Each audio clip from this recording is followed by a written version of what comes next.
This video will be about editing your pages on the mobile devices.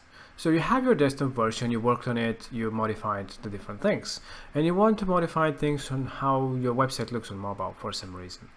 By default, you can click on the phone view, and by default everything looks pretty well. So it scales down. You can modify the fonts, like I said, by going to global stylings and modifying how they look on mobile devices. So you can change all that. But if you want to do more modifications, you can do some of those. And for example, let's say that you want to add more spacing on top or bottom. So you can add a spacer or any other widget into your design, and you can adjust it just like this. And by adding any widget or block, you see that you have this blue phone icon. That means that this widget will only be available on mobile. So when you save, for example, and go on desktop, you will see that you will not have spacers. You only have the normal margins that you already had. Alright, so what else you can do? You want to modify the looks and things like this. Keep in mind that if you modify anything here, you'll change it also on desktop view. So if you want to completely modify this section, for example, you can simply copy it and then hide it for phone and from tablet. So this way, now you don't have this section anymore on mobile, but you can use the copied one, just add it into your design. And as you can see, it has the mobile only tag, meaning that this whole section will not be visible on desktop anymore. It will show the normal hidden one.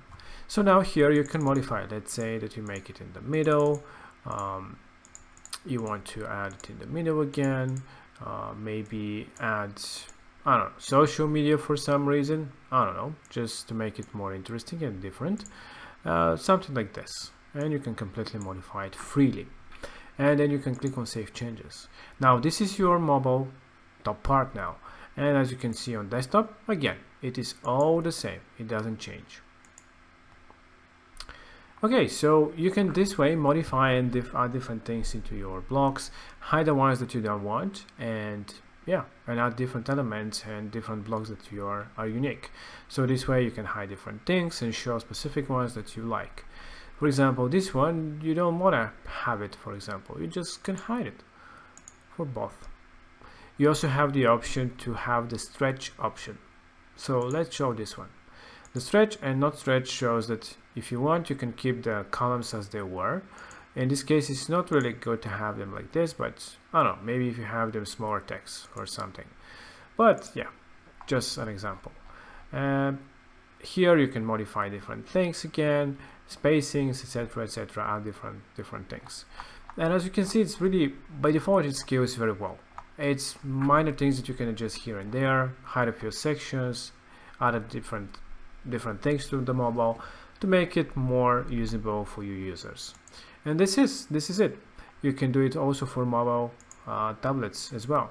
So for tablets, you can adjust different things, but by default, I think it looks pretty well the way it is.